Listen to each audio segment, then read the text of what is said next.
En plena expansión de la pandemia, una frase de Mark Fisher se viralizó.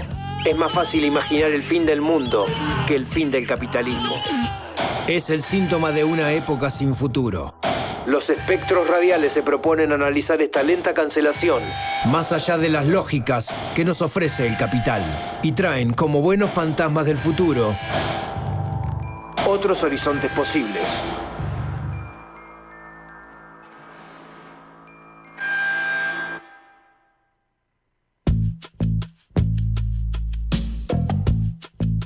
Como lo anticipábamos, cada viernes, más o menos hasta ahora, habitualmente nos encontramos con alguno de los fantasmas del futuro. Nuevamente con nosotros Nacho Zaffarano. ¿Cómo estás, Nacho? Hola, bueno, buenas tardes. Bien, buenas tardes. Con Santa Rosa. Se puede decir buenas, ¿no? Buenas, no sé, tardes al menos, con Santa Rosa ahí comiéndonos los tobillos. Sí. Pero acá estamos. Igual hay Pasamos mucha por gente agua. que le encantan estos días. No es mi caso particularmente. O sería mi caso si no tuviese que salir de mi casa, Claro. como estábamos hablando recién fuera del aire, si pudiésemos estar tomando unos mates, comiendo unas tortas fritas y estando tranquilos adentro, bueno, pero si hay que estar laburando, moviéndose, se complica el agua, Se ¿no? complica andar por el centro, por la ciudad. Además el agua genera cosas en los conductores que son muy extrañas. Están más apurados como si se estuviesen mojando arriba del auto, ¿no? Una cosa muy... Es raro. Bueno, el conductor platense habitualmente es extraño y un día de lluvia se pone Algún más día extraño. nos debemos un análisis antropológico sobre los conductores platenses, porque es la ciudad de la Argentina en la que tal vez peor se maneje. Sí. Y sobre todo los días de lluvia, que se pone aún peor. El platense en general, ¿no? Porque además ha pasado, muchos han tenido la oportunidad de viajar a otras partes del mundo y después vuelven maravillados. No, porque en tal país pones un pie en la calle y ya los autos frenan. Pero no hace Pero falta ni... después no traen el ejemplo para acá. No, pero para decirlo está bárbaro. Pero no Sí. hace falta ni viajar demasiado. Ya... Respetan el semáforo en rojo. Bueno, pero acá pasa algo. Después, algún día sería bueno conversar un poco sobre qué pasa con los conductores platenses. Y es lo interesante también es que, si bien siempre los que estamos en... Yo soy conductor también, pero digo, los que cuando andamos caminando somos los que estamos más en peligro. Sí. Pero sin embargo, todos nos mandamos bastantes cagadas, ¿no? En la Sí, calle. no, es cierto. Peatones, ciclistas y todo tipo de conductores. Pero bueno, Peatones que cruzan por la mitad de la calle y no por la esquina. cruzando como platense, nosotros con mis amigos tenemos esa bastante incorporado. Vamos a Buenos Aires y queremos cruzar 9 de julio por la mitad y No. la verdad que no funciona. Es verdad. Pero íbamos a charlar de algo que tiene que ver con, o que lo motiva, esta gran noticia rockera de la semana. Sí, no queríamos quedar exentos de lo que fue tal vez la noticia cultural, por decirlo de alguna forma, más importante esta semana, que es el regreso de Oasis, Ujú. Oasis, si hay algún angloparlante, pero nosotros es Oasis para nosotros. Oasis. Y nos interesa traerlo un poco porque, como hemos dicho en varias oportunidades, Fisher, entre sus muchas actividades académicas, era un crítico cultural. Claro. Y se encargó en un montón de oportunidades de pensar, de intentar analizar qué era lo que estaba pasando con la cultura popular en determinado momento. Ujú. Y bueno, esto del regreso de Oasis nos trajo un poquito a pensar una categoría que no es propiamente de Fisher, sino de un colega de él, compañero de aventuras académicas y de grandes debates, que es Simon Reynolds.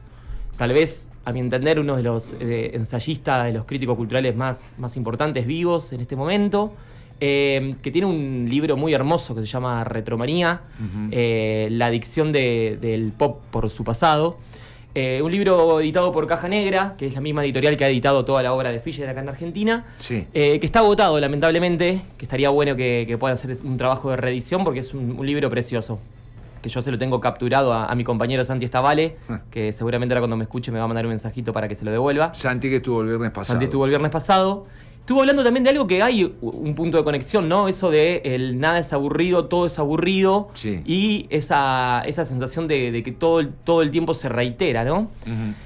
Y Reynolds, cuando habla de la retromanía, lo primero que va a decir es que, bueno, estamos en un momento histórico, como nunca antes va a sostener Reynolds, en el que la sociedad y principalmente la vanguardia cultural está absolutamente obsesionada con su pasado reciente, ¿sí? O sea, estamos todo el tiempo encargándonos de mirar qué fue lo que pasó 10 años, 15 años atrás y que esos son los que están motivando las nuevas producciones culturales. Ujú. Son nuevas por una cuestión de temporalidad, pero que no hay novedad, ¿no? Y esto del regreso de Oasis y cómo movió las discusiones en un montón de mundillos, digo, entrabas a Twitter y todo lo que veías en Twitter eran noticias al respecto, Instagram, los grandes portales, todos hicieron eco de eso. ¿Por qué nos volvemos así de locos ante el regreso de una banda, si bien innegable, y en mi caso también me puso muy contento? Oasis es una banda que en mi adolescencia me marcó muchísimo y que fue una puerta de entrada para conocer un montón de otras bandas. Sí. Pero ¿por qué fue que estamos todo el tiempo con este tema de revisitar ese pasado reciente, ¿no? Y lo pensaba también, por ejemplo, con lo que es la producción cultural argentina en la actualidad. Se me venía a la cabeza mucho el ejemplo de lo que fue Fito Páez el año pasado, ¿no? Que revisitó su disco más exitoso, El amor después del amor. Creo que los 30 años fueron del amor después del amor, y de repente Fito Páez, que venía haciendo recitales para una determinada cantidad de público importante, pero que nada se asemejaba a llenar estadios como llenó estadios, ¿no? Así es. Entonces, bueno, hay un poco las preguntas que nos gustarían hacernos en esta ocasión y que también nos va a dejar la puerta abierta para seguir charlando en otras ocasiones, es ¿qué hay? Lo de Fito igual fue medio tramposo porque es verdad, volvió 30 años para atrás en su obra, pero la rediseñó, ¿no? La volvió a hacer. La volvió a hacer, ¿no? Hizo una suerte de remake con nuevos artistas. Pero sin embargo, yo creo que quien escucha a Fito Páez, no es mi caso, pero quienes escuchan Fito Páez van a ir a buscar generalmente la versión original. La versión original, sí. Sobre todo porque también el disco nuevo, la verdad, qué sé yo, habrá algunas cosas que se puedan rescatar, pero si uno escucha Chica de Portugales, se me fue el nombre ahora, no sé, se me fue el nombre con una, o no sé, cualquiera de esas canciones de ese disco, escucha las reversiones. Y qué sé yo, todo bien con Nati Peluso, pero queda ahí medio tecleando, ¿no? Es verdad. Entonces, bueno, la pregunta es, ¿qué pasa? ¿Por qué se va a ese pasado reciente como una obsesión constante al momento de la producción de estas nuevas culturas? Entonces, Reynolds sostiene que una tesis que dice, cada año nuevo es mejor que el anterior para consumir la música de ayer. Y lo que va a sostener es que, efectivamente, hay dentro de este panorama, y coincidiendo con Fisher en esa cancelación del futuro, hay una cierta complejidad y hay una cierta carencia en la posibilidad de imaginar nuevos escenarios. Entonces lo más fácil siempre es ir a revisitar lo ya construido, lo que fue exitoso en términos artísticos, pero principalmente exitoso en términos económicos. Porque, de nuevo, el disco de Fito que estábamos mencionando recién, un disco que batió todos los récords de ventas. Sí. Entonces, y después los discos siguientes, o al menos los discos más cercanos de Fito Páez, no tuvieron ni cerca la repercusión ni las ventas que han tenido, o la venta o las escuchas, ya vender discos no se venden prácticamente, que ha tenido esa obra. Y es verdad que habría que ampliarlo, como lo decías al principio, a todo el ámbito cultural, porque vos fijate lo que también se está hablando mucho en estos días, la nueva versión de Alien. O sea, exacto, se vuelve a buscar, en este caso Hollywood. Bueno, el dato es que es un director de cine uruguayo el que va a hacer la película, Romulus. Ajá. Pero él, ¿qué hizo? Trató de... Alien es toda una saga.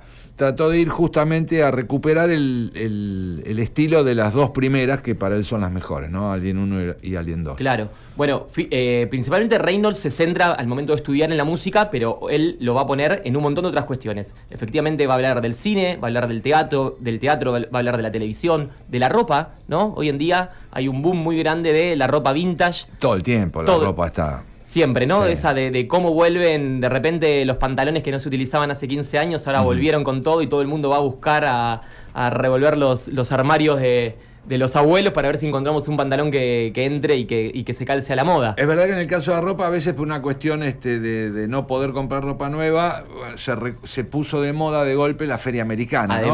Además, en este caso, allí vamos a revisar. Totalmente. Se conjugan dos situaciones. Sí. Se conjugan crisis económica y se conjuga también la crisis de esa imaginación.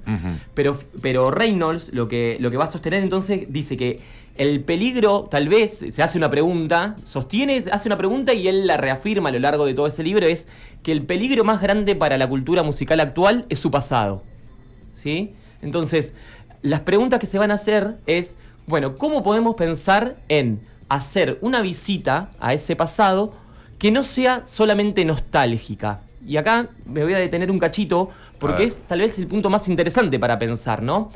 ¿Cómo podemos hacer esa revisión del pasado, de obras excelentes, que no sean meramente nostálgicas, que no sean meramente repetitivas de un pasado mejor, sino de poder tomar algunas de las características más importantes que tiene eso para generar creaciones nuevas? Voy a leerte una partecita muy chiquita respecto a las preguntas que se hace Reynolds respecto a la nostalgia. Dale. Dice, ¿la nostalgia obstaculiza la capacidad de avanzar de nuestra cultura? ¿O somos nostálgicos precisamente porque nuestra cultura ha dejado de avanzar y por lo tanto debemos mirar inevitablemente hacia atrás en busca de momentos más potentes y dinámicos? Pero ¿qué ocurrirá cuando nos quedemos sin pasado? ¿Nos estaremos dirigiendo a una suerte de catástrofe cultural ecológica en la que los recursos de la historia pop se habrán agotado? Y de todas las cosas que ocurrieron durante la década pasada, ¿cuáles podrían alimentar la locura nostálgica y las tendencias retro del mañana? Uh-huh. A mí esto me resulta muy interesante para pensarnos en nuestros momentos actuales, porque creo que ahí hay un poco la clave de cómo pensar justamente la producción cultural de vanguardia en este momento, para cómo generar sonidos nuevos. Y esto va de la mano con algo que Fisher, en uno de sus libros más importantes, en Los fantasmas de mi vida, cuenta la experiencia de la primera vez que escuchó a los Arctic Monkeys. Dice que él estaba paseando por un shopping, que escucha una canción que le gusta mucho, después la vuelve a escuchar y escucha que esa canción son los Arctic Monkeys. Él la escucha convencido que era una banda de los 80, de los 70 que no conocía. Uh-huh. Y sin embargo, el sonido, la melodía, incluso la letra, la forma de escribir, estaba totalmente ligada a un momento histórico que nada tenía que ver con la década del 2010. Claro. Y va a decir, ¿qué hay más potente? ¿Dónde hay más potencia renovadora? ¿Hay más potencia en los Arctic Monkeys o hay más potencia yendo a escuchar un disco de Kraftwerk de los 70? Son esas preguntas que son interesantes para pensar justamente la producción cultural. Y en el mismo sentido que se hace esta pregunta de por qué el sonido mainstream actual suena tan parecido al sonido de los 70 y de los 80, va a hacerse la pregunta de por qué, por ejemplo, una banda como Joy Division, que ya hemos hablado en estas columnas sobre esta banda y la importancia que le ha dado Fisher a Joy Division, tiene tanta importancia hoy en día. Y Fisher va a decir que si Joy Division vuelve como vuelve, y hoy hay, acá en Argentina también lo hemos mencionado, una camada enorme de pibes haciendo post-punk y revisitando la obra de Ian Curtis y el resto de su banda, es porque Joy Division ha logrado capturar el sentimiento depresivo de la actualidad, ¿no? Entonces, hay todo el tiempo un juego ahí de ida y vuelta entre la nostalgia, entre una nostalgia melancólica, por decirlo de una manera, y una nostalgia transformadora. Uh-huh. Esa nostalgia transformadora es la que más le va a interesar a Fisher principalmente y a Reynolds también, y que tiene que ver con un concepto que es el concepto de la jauntología. El concepto de la jauntología es para desarrollar algún día en una columna entera. Básicamente lo que va a decir es, en la jauntología lo que se va a interesar por estudiar cuáles son todos los conceptos y las identidades del pasado que están todo el tiempo reflotando en el presente. ¿Y qué es lo que va a plantear la jauntología a diferencia de la nostalgia? En que no quiere volver a hacer lo mismo que se hizo en el pasado, ¿sí? Sino que lo que se va a intentar hacer es ver por qué esos elementos del pasado son tan actuales ahora en el presente y qué podemos hacer con eso. Esto es un ejemplo que te voy a dar que nada que ver, pero puede servirnos para pensarlo, es en la política, ¿no? Sí. Por ejemplo, en la política hay un montón de tiempos de rememorar el pasado, ¿no? Sí, claro. El peronismo va a rememorar el 45 Uh-huh. como el momento de mayor algidez en tanto capacidad de imaginación política y de creación de un nuevo programa, un nuevo sujeto político. Las izquierdas van a hablar de los 70 como el momento en el cual estuvo más cerca de tomar el cielo por asalto y de poder plantear ese mundo nuevo, y así cada cual. Los radicales hablarán de la revolución del parque, no sé. Digo, pero todo el tiempo vamos a estar hablando de un pasado mejor. Me parece que los radicales no están hablando tanto de la revolución del parque. Pero bueno, digamos, por ejemplo, el propio Milei, ¿no? El propio Milei es un tipo que habla muchísimo del pasado. Se fue más lejos todavía, ¿no? La Argentina de finales del siglo XIX, claro. el granero del mundo que le daba de comer a no sé cuántas personas y etcétera. Ahora, ¿cuál sería la diferencia entonces entre tener una visión nostálgica de la cultura y tener una visión jauntológica de la cultura? Bueno, en que la nostalgia solamente vamos a ir a buscar esos elementos del pasado para hacer algo parecido ahora. En cambio, la jauntología, en la cultura, en la política, lo que va a hacer es intentar pensar cómo esos elementos, hoy en día tenemos que ir a buscarlos, pero para pensar qué fue lo que se hizo en ese momento, por qué en ese momento había una capacidad transformadora, y cómo hacemos para traerlos al presente. Creo que algo de eso me parece que estaría bueno que nos queda ahí en el aire para conversar acá también un ratito más si querés, respecto a qué pasa con estos regresos de bandas como Oasis. Ahora está próximo a anunciarse el regreso de Los Piojos y va a pasar lo mismo. Así dicen. Y no sé quién podrá volver. Ya se conoció que el Quilmes Rock... algo de Serú Girán y amigos, van a hacer ¿no? Sí. A mí yo la verdad veo eso y un poco me deprime, te soy sincero. O sea, prefiero escucharlo a Lebón y a Aznar haciendo lo que hacen y si me gusta, y si no me gusta... Lo curioso es que, obviamente Charlie todavía está vivo y de hecho ahora en unos días vamos a conocer su nuevo disco, ¿no? Pero ya están pensando en volver a juntar a los Serú Girán que siguen vivos, ¿no? O sea, Charlie, Pedro Aznar y David Lebón. En un homenaje, dicen, pero quizás estén los tres presentes arriba del escenario. Sí, y así podemos pensar un montón de casos, ¿no? Qué sé yo, Virus sigue existiendo como banda, los Ratones Paranoicos vuelven ahora a hacer un estadio Vélez, ¿no? Hay todo el tiempo ese revisitar y creo que eso también, cómo se conjuga la cuestión económica, la feria americana, cómo se conjuga la cuestión económica con la cuestión de no está sucediendo nada nuevo aparentemente. Y creo que también eso, a mí en algún punto lo que me interesa para pensarlo en la música, porque si estamos todo el tiempo revisitando ese pasado reciente, se abona un poco a el discurso de ahora no, lo que pasa ahora es todo aburrido, no está nada bueno, el rock se murió después de que salió Led Zeppelin 4 y terminó todo, ¿no? Entonces hay ahí como una cosita para darle una vuelta que me parece que está bueno pensarlo y que hay que hacer el ejercicio de cómo tomamos todas esas experiencias para volver a generar una cultura popular de vanguardia y no simplemente estar a la retaguardia agarrándonos de nuestros alfiles históricos para desde ahí construir. Así es, más que interesante esto de la... Bueno, quedan varias cosas pendientes para futuras un montón de ventanas abiertas, como el otro día dijeron. Pero bueno, así son los fantasmas del futuro también, ¿no? Seguiremos conversando en estas semanas, Mono. Muchísimas gracias, Nacho, como cada viernes. Gracias a vos.